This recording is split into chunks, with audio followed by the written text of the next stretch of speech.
এবার আসেন, এখানে অনেকগুলো শব্দ দেওয়া আছে, বলা হয়েছে এগুলোকে অ্যাবস্ট্রাক্ট নাউন তৈরি করার জন্য।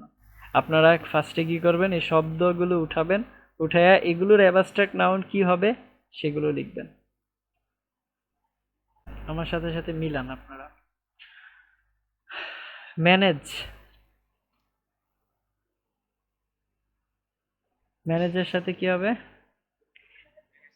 ম্যানেজমেন্ট। তাহলে এর সাথে আমরা যদি ম্যান্ট সাফিক্স যুক্ত করি তাহলে সেটা কি হয়ে যাবে? অ্যাবস্ট্রাক্ট নাউন হবে। আচ্ছা, এরপর আসি রিভাইজ। আচ্ছা, ই কাটা যাবে, এখানে কি হবে? আই ও এন, রিভিশন, তাই না? রিভাইজ থেকে কি হবে? রিভিশন হবে। এরপরে দেখেন ডিসাইড, ডিসাইড থেকে কি হবে? ডিসিশন। তাহলে আমরা বলতে পারি সেটা হবে ডিসিশন। ঠিক আছে, এবার একটা জিনিস দেখেন, এই যে ডিসিশন ওয়ার্ডটা লিখলাম, এই ডিসিশন ওয়ার্ডটার মধ্যে ডিসি তো ঠিক আছে, ডিসি পর্যন্ত ঠিক আছে, ফাইন। এরপরে দেখেন ডিইটা বাদ গেছে, বাদ গিয়ে কি যুক্ত হয়েছে? আই ও এন যুক্ত হয়েছে, ঠিক না? তাহলে এই এসটা আসলো কোথা থেকে? এই ডিই বাদ গিয়ে এখানে কি আসছে? এসটা আসছে। আর ওই যে ডিই বাদ গিয়ে এখানে এস আসছে, এই প্রসেসটার নামই কি বলেন তো? ইনফিক্স। কি? ইনফিক্স। তাহলে এখানে আই ও এন হচ্ছে সাফিক্স। বুঝতে পেরেছেন? আচ্ছা, এক্সপেক্ট, এক্সপেক্ট থেকে কি হবে? এক্সপেকটেশন। এখানে এ টি আই ও এন যুক্ত হবে, তাহলে A T I O N suffix যুক্ত হয়ে কি তৈরি হয়েছে? এক্সপেকটেশন। আচ্ছা, লাইভ, লাইভ থেকে কি হবে?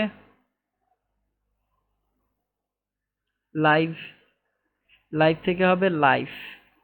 ওই যে বললাম, নট নেসেসারি যে সাফিক্স যুক্ত হয়েই হইতে হবে, ব্যাপারটা কিন্তু তা না। ঠিক আছে, লাইফ থেকে কি হবে? লাইফ।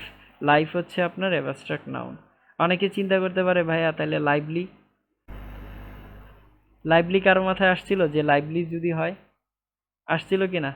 যদি চিন্তা করেন যে লাইভলি হতো, ঠিক আছে, অনেকেই চিন্তা করতে পারে এলওয়াই যদি যুক্ত হয় তাহলে তো হবে লাইভলি। এখন আমি বলে দিই যে কোনো ওয়ার্ডের সাথে যদি এলওয়াই যুক্ত হয় তাহলে সেটা কি হইতে পারে? দুই ধরনের অর্থ হইতে পারে, বা দুইটা বুঝাইতে পারে।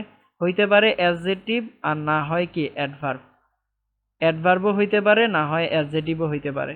কোনো শব্দের শেষে যদি এলওয়াই থাকে তাহলে হয় হবে অ্যাডজেক্টিভ, না হয় হবে অ্যাডভার্ব, কিন্তু কখনোই নাউন হবে না। কি হবে না? নাউন হবে না। তার মানে লাইভলি কি না? নাউন না। বুঝতে পারছেন? লাইভলি কি না? নাউন না। ওকে। আচ্ছা, এরপরে আসি ডু। ডু থেকে কি হবে? ডু থেকে হবে ডিড। ডু থেকে কি হবে? ডিড হচ্ছে অ্যাবস্ট্রাক্ট নাউন। এখন আসেন, এই যে ডুয়ার কথাটা বলছেন, আমি এটাও লিখে নেই, সেটা হচ্ছে ডুয়ার। এখন দেখেন, ব্যাপারটা হচ্ছে ভার্বের সাথে, ভার্বের সাথে যদি ইআর অথবা ওআর যুক্ত হয়, ভার্বের সাথে যদি ইআর অথবা ওআর যুক্ত হয়, যে কোনো ভার্ব, যে কোনো ভার্বের সাথে যদি ইআর অথবা ওআর যুক্ত হয়, এটা কখনোই কি হবে না? অ্যাবস্ট্রাক্ট নাউন হবে না, সেটা হবে হচ্ছে কমন নাউন। কি হবে? কমন নাউন হবে। অ্যাবস্ট্রাক্ট নাউন হবে না, কিন্তু হবে কমন নাউন। যেমন আমরা যদি বলি অ্যাক্ট, অ্যাক্ট কি একটা ভার্ব না? অ্যাক্টের সাথে যদি ওআর যুক্ত করি তাহলে অ্যাক্টর কি? অ্যাক্টর তো যে কেউ হইতে পারে, তাহলে অ্যাক্টরটা কি? Common noun. বুঝতে পারছেন? এরপরে যদি বলি সাপোজ টিচ, টিচ, টিচ কি? একটা ভার্ব, এর সাথে যদি আমরা ইয়ার যুক্ত করি, টিচার, টিচার তো এবার যে কেউ হইতে পারে, তার মানে টিচার হচ্ছে কি? Common noun. তাহলে এই যে ডুয়ার বললাম, এই ডুয়ারটা কি অ্যাবস্ট্রাক্ট নাউন নাকি কমন নাউন? Common noun. তার মানে ডুয়ার হচ্ছে কমন নাউন, আর ডিড হচ্ছে অ্যাবস্ট্রাক্ট নাউন। এরপরে আসি থিঙ্ক। থিঙ্ক কি? ভার্ব। থিঙ্কের সাথে কি ইয়ার যুক্ত করবেন? ইয়ার যুক্ত করলে তো থিঙ্কার হয়ে যাবে, সেটা হবে কমন নাউন। তাহলে থিঙ্কের অ্যাবস্ট্রাক্ট নাউন কি হবে? থিঙ্কিং। বুঝতে পারছি? তারপরে আসি সিলেক্ট। সিলেক্ট থেকে কি হবে? Selection. I O N suffix যুক্ত হবে। Happy, happiness. তাহলে দেখেন এখানে ওয়াইটা বাদ দিয়ে কি হবে? I N E double S. তাহলে এইখানে যে এই যে আমরা নেস কথাটা লিখেছি, নেস হচ্ছে সাফিক্স। নেস কি? সাফিক্স, আর ওই যে ওয়াই বাদ যে আই আসছে এই প্রসেসটা হচ্ছে ইনফিক্স। আচ্ছা, এরপর আসি চাইল্ড। চাইল্ড থেকে কি হবে? চাইল্ডহুড। Very good. তাহলে হুড সাফিক্স যুক্ত হয়ে অ্যাবস্ট্রাক্ট নাউন হবে। অথর, অথর থেকে হবে অথরিটি, আইটি ওয়াই সাফিক্স যুক্ত হবে। হেল থেকে কি হবে?